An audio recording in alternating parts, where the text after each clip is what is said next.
보내는 선교사로 부르시고 은혜 주신 아버지 하나님께 감사와 영광을 돌립니다.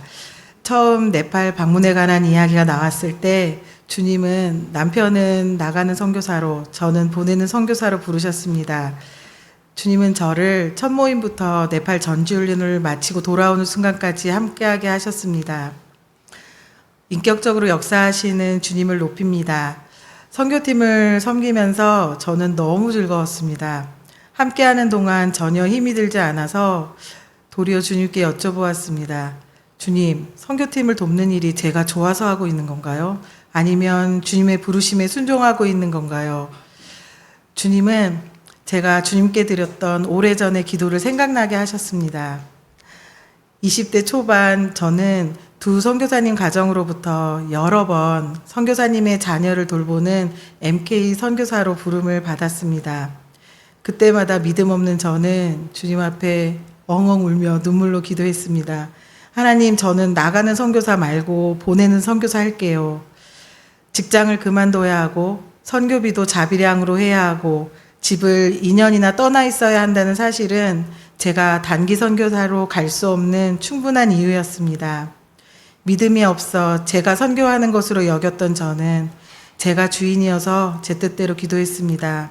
그럼에도 그렇게 악한 저의 기도를 주님은 들으셨습니다.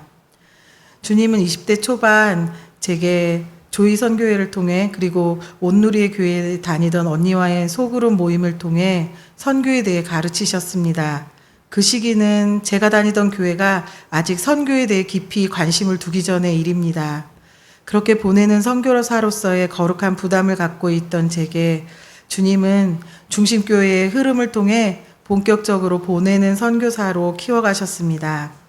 대만으로의 선교가 시작입니다. 준비 모임뿐 아니라 담당자 회의를 참여하게 하시고 현지에서 무엇을 섬겨야 하는지의 실제적인 것을 보게 하셨습니다. 그 후 10년 동안 보내는 자리에 있게 하셨고 코로나 전 마지막 태국으로의 2번의 나가는 자리에 있게 하시면서 선교팀의 필요를 구체적으로 보게 하셨습니다. 주님은 이번 선교를 준비하며 주께서 제게 하신 일들을 돌아보게 하셨고 저는 이렇게 인도하신 주님께 감사할 것밖에 없는 자임을 알게 하셨습니다. 돕는 손길을 예배하신 하나님을 찬양합니다. 선교팀의 필요를 돕는 과정에서 저는 찬양 지도를 하게 되었습니다. 네팔어 찬양을 선곡하고 나면 정대선 전도사님과 허연 선교사님의 도움으로 네팔어 발음을 한글로 표기하여 연습을 시작할 수 있었고 순신쌤의 수고로 음원 영상을 편집해서 선교팀의 연습을 도울 수 있었습니다. 그리고 이양난 집사님의 반주 녹음은 현지에서 잘 사용되었습니다. 주는 반석 찬양을 하기로 하면서 남편의 도움으로 선교팀에게 맞게 한음을 낮춰 악보를 준비하고 멀리 있는 강한나 집사님께 반주를 의뢰하고 강은혜 자매가 파트별로 녹음을 해서 선교팀의 연습을 도왔습니다. 무엇보다 준비된 음원을 열심히 들으며 연습해 주신 선교팀 모두가 고맙습니다. 선교 기간 중 주일에는 마침 제가 식사당번이었는데 세 분의 집사님, 박순자, 장양자, 이양난 집사님이 도움을 주셔서 감사하게 성도들을 섬길 수 있었습니다. 모두 주님의 은혜입니다. 지금 거론하진 않았지만 보내는 선교사로서 각 자리에서 함께 기도하시며 섬겨주셨던 중심가족 모두를 기뻐하고 축복합니다. 머리 대신 예수님 안에서 한 몸을 이뤄 함께 할 수 있음이 얼마나 감사한지 모릅니다. 마음의 기도를 들어주신 주님께 감사드립니다. 처음 네팔 선교 이야기가 나왔을 때 혜수가 함께 가면 좋겠다는 마음이 들어 주님께 말씀드렸습니다. 그러나 선교비의 부담이 선뜻 아이에게 너도 갈래? 기도해봐 라고 질문할 수 없게 했습니다. 그런데 하나님은 계획이 다 있으십니다. 주님은 참 재밌게 일하십니다. 선교팀 모임마다 혜수가 저를 도우며 그 자리에 함께 있게 하셨습니다. 그리고 선교팀의 둘뿐인 청년 중 상명 형제가 선교지에 갈 수 없게 되었을 때 그 이야기를 들은 남편은 청년이 없어서 어쩌냐, 혜수라도 데려가야 되나? 하고 제게 미끼를 던졌습니다. 그리고 저는 얼른 물었습니다. 응, 데려가요. 감사하게도 혜수는 함께 가기에 순응했고 선교 기간 동안 네팔의 신학생들과 잘 지내다 왔다고 합니다. 전지훈련을 마치고 돌아온 아이가 주님이 하셨지요 라고 고백하는 것을 들으며 주님께 감사드렸습니다. 가족을 통해 저를 보게 하신 하나님께 감사드립니다. 선교 기간 동안 지수와의 시간 속에서 주님은 제가 엄마라는 이유만으로 저와 함께 시간을 보내고 저를 돕는 지수의 모습이 당연한 것이 아니라 감사의 이유임을 알게 하셨습니다. 선교팀이 네팔로 출국한 날 저녁 지수와 함께 식사를 하고 오랜만에 한강변 산책은 즐겁고 아름다운 시간이었습니다. 저녁마다 짧게나마 네팔 전지훈련팀과 중심 공동체를 위해 기도하고 부활 해바라기 선포를 함께 해준 아이가 너무 고맙고 대견합니다. 그런데 주님은 아이에게 고맙다는 표현을 많이 하지 않고 잔소리를 더 하고 있는 저를 보게 하셨습니다. 얼마나 제 기준이 강한지요. 주님의 마음으로 아이들에게 더 고마움을 표현하는 엄마가 되길 기도합니다. 선교 기간 중에 월요일에 한 통의 전화가 왔습니다. 보이스톡으로요. 네팔에 있는 남편이 전화해서 선교사님이 해수를 8월 초까지 네팔에 더 머물러 있었으면 좋겠다고 말씀하셨다고 합니다. 그러면서 제 의견을 물었을 때 저는 괜찮아요. 언제든지 최종 결정 나면 연락 주세요. 왜냐하면 비행기표를 취소하고 다시 발권을 해야 됐기 때문에 기다리고 있었습니다. 그런데 하나님은 거기까지 제 믿음이 약함을 아시고 거기까지였던 것 같습니다. 해수는 선교팀과 함께 돌아왔고 하나님은 주의 일 안에서 아이가 내 아이가 아니라 정말 하나님의 자녀라는 것을 고백할 수 있는 기회를 저에게 주셨던 것 같습니다. 그래서 너무나도 감사했습니다. 또 남편을 통해 저를 보게 하시니 감사합니다. 하나님께서 장 집사님에게 아버지의 마음을 주셨을까요? 인도네시아 소망의 집의 에스더에 이어 이번 네팔에서도 남편에게 아빠라고 부르는 호산나를 비롯한 여러 딸이 생겼습니다. 현지의 아이들에게 장 집사님은 편안한 분으로 여겨지나 봅니다. 저를 돌아보니 저는 썩 편안한 사람은 아닌 것 같습니다. 제 기준이 너무 많아 그렇습니다. 아직도 남아있는 쓴뿌리가 예수님의 사랑으로 말끔히 뽑히기를 원하며 주님의 긍휼을 구합니다. 네팔 선교를 다녀온 세 분의 간증을 듣고 하나님의 일하심을 기뻐하며 주님께 영광을 돌립니다. 다녀오신 분 누구 하나 힘들었다고 말씀하는 분이 없음을 보며 주님의 은혜가 얼마나 컸는지 알게 됩니다. 네팔 영혼을 아버지 하나님의 마음으로 품고 섬기신 귀한 시간이 주 안에서 열매 맺기를 기도합니다. 빌립 집사님의 복음에 대한 간절함이 전해집니다. 언제 다시 올지 모르는 귀한 시간, 공연이 아닌 복음, 말씀이 선포되어야 한다는 빌립 집사님의 이야기가 자꾸 마음을 두드립니다. 그들에게 필요한 것은 말씀 자체인 것입니다. 한 교회를 방문했을 때 식사 준비가 늦어져서 목사님께서 말씀 선포를 1시간 하셨다는 이야기를 전해드리니 하나님이 그렇게 이끄셨구나 하는 생각이 듭니다. 이제는 공연이 아닌 말씀과 기도에 집중해야 하는 때가 아닐까. 목사님의 말씀 선포와 복음 전하는 것에 집중하는 선교로 방향을 바꿔야 하는 게 아닐까 하는 마음을 주십니다.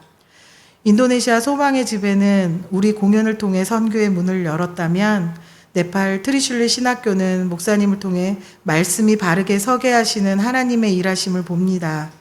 우리 중심 가족이 주님의 인도하심 따라 변화를 두려워하지 않고 이끄시는 대로 따라갈 수 있는 믿음, 예수님만 주인 되시는 삶이 되기를 기도합니다. 잠언 16장 9절 말씀입니다. 사람이 마음으로 자기의 길을 계획할지라도 그의 걸음을 인도하시는 이는 여호와시니라. 아멘. 주님이 인도하셨습니다. 다녀온 가족, 세 분의 간증, 목사님이 전하는 네팔 현지의 이야기, 그리고 사진과 영상을 보니 절로 주님께 감사와 찬양을 올리게 됩니다. 주님의 일에 저를 끼워주신 아버지 하나님께 감사드립니다. 주님만 의지하며 크신 주님의 계획을 바라보며 믿음으로 따라가길 원합니다. 이제는 나가는 자리건 보내는 자리건 상관없습니다. 주님이 이끄시는 대로 주님이 원하시는 자리에 있기 원합니다. 제 삶의 선교지에서 말씀만 붙들고 말씀이신 예수님이 충만하게 역사하시길 기도하며 따라 나아갑니다. 감사합니다. 네팔 전지훈련을 은혜 가운데 인도하신 주님께 감사를 드립니다. 전지훈련을 위해 보낸 선교사로 헌신하시고 기대해 주신 지체들께도 감사를 드립니다. 네팔 땅에 도착해서 주님의 주도하심 속에 시작된 첫 일정 시간부터 은혜를 누리며 전지훈련을 통해 저에게 말씀하시는 주님의 뜻과 의도를 깨닫게 하셨습니다. 특히 첫 준비 시간부터 이번 모든 일정이 왜 전지훈련이었는지 그 의미를 잘 깨달아 볼 수 있게 제 마음을 열어주셨고 생각해 볼 수 있게 하셨습니다. 첫 번째로 들려지는 것은 평소에 교회에서 목사님이 늘 말씀하신 교회의 흐름에 따르라는 말이었는데 그 말씀이 얼마나 중요한 것인지 이해가 되었습니다. 전지훈련이란 네팔 선교 일정이 정해져서 공연이나 일정 준비가 시작되는 것도 중요하지만 본질은 그 시점부터가 아니라 평소의 내 삶 속에서 늘 훈련되어야 하는 것이었고 그 훈련의 삶, 성숙되는 삶을 이루기에 가장 좋은 것이 교회의 흐름에 동참하여 공동체 지체들과 함께하는 시간들 속에 있었다는 것을 잘 깨달을 수 있었습니다. 네팔로 떠나기 전 한 달 전부터 저는 악한양의 극한 역사로 몸과 마음에 심한 고통과 갈등을 겪으며 네팔에 갈 수 없는 상황까지 몰리게 되었습니다. 순간순간 아주 심한 무기력증이 엄습해 오며 머리가 하얘지고 집중력은 완전히 떨어져 버리는 상태가 반복되어 이 상태로는 도저히 전지훈련에 갈 수가 없을 것 같아 그 절망감에 기도했었지만 힘들고 괴로운 것은 나아지지 않았습니다. 출국 한 주 전 토요일 그 전날 밤 1시간을 참을 수 없는 화장실 출입에 한숨도 못 자고 토요 모임에 참석했습니다. 모임을 시작하기 전부터 또 무기력증이 시작되며 컨디션이 완전히 다운되어 왔습니다. 이제 정말 네팔에 갈 수 있는 희망이 없구나, 없어 보였습니다. 그래서 그 상태를 그리고 믿음 없는 내 모습을 지체들과 나누었습니다. 그런데 저의 말을 듣던 권사님이 자기도 저와 같은 증상으로 엄청 시달리고 있다며 눈물을 흘리셨고 지사님 한 분은 관절이 아파 며칠째 잠을 못 자고 있다고 못 자게 하시는 것도 주님 은혜라며 함께 나눔의 시간을 가졌습니다. 그리고 함께 기도하는 시간, 주님께서 악한 영의 방해를 그치게 하셔서 저희 모두에게 은혜를 누리게 하셨습니다. 저를 짓누르던 무기력증이 그 시간 사라지게 하셨고 회복이 시작되었습니다. 권사님도 그 증상이 출국 전에 없어졌습니다. 무엇보다 감사가 되는 것은 자기 몸도 불편해 보이는데 저의 아픔을 보고 출국 전부터 일정 내내 섬겨주시는 분이 계셨습니다. 섬기려는 그 마음의 진심이 보여져 힘이 나고 감사했습니다. 네팔에 도착하여 생각해보니 주님께서 저와 지체들을 지난 몇 개월 전에 이미 전지훈련 속에 있게 한 것이 깨달아지며 그리고 이곳 네팔 전지훈련 일정을 주도하시며 이미 이루신 주님의 은혜들을 누리게 하실 것이 확실히 믿어졌습니다. 센터에서 첫날 새벽 일찍 잠을 깨우시고 기도하도록 이끄시기에 예배실을 찾아 기도를 하는데 눈물로 기도를 하게 하셨습니다. 그런데 집사님 한 분도 한쪽에서 기도를 하시며 눈물로 기도를 하고 있었습니다. 저야 이곳에 올 수 있는 것만으로도 감사해서 눈물이 날 수 있겠지만 조 집사님은 왜 저렇게 눈물로 기도를 하시지? 그렇게 센터에 있는 4일 동안 동일하게 눈물의 기도를 하게 하셨고 주님께서 그런 과정으로 집사님을 준비되게 세우셔서 세우시는 놀라운 주님의 계획을 보게 하셨습니다. 일정을 다 마치고 이동하며 선교사님이 이렇게 단기 선교 다녀가면 그 약발이 오기 전 3개월 마치 그 3개월 간다는 말을 하셨습니다. 저는 그 의미가 무슨 의미인지 바로 이해가 되었습니다. 경험해 본 것처럼 사실은 선교지를 다녀왔다고 해서 변하는 것이 쉽지 않음을 알기 때문입니다. 평소의 삶에서 훈련되고 성숙되는 삶 속에 있었다면 언제든 선교지에서 주님께서 사용하시고 역사되는 은혜를 누릴 수 있다는 것도 잘 알고 있는 사실이고요. 내 삶, 나의 선교지, 교회와 가정과 일터에서 내 이웃을 섬기며 나누는 삶을 위해 훈련되고 성숙되길 원합니다. 그것은 나 혼자 이루기가 쉽지 않음을 알기에 공동체 지체들과 함께하는 시간들이 필요합니다. 나의 남은 삶의 시간들을 함께하며 섬기는 주님의 도구가 되기를 기도합니다.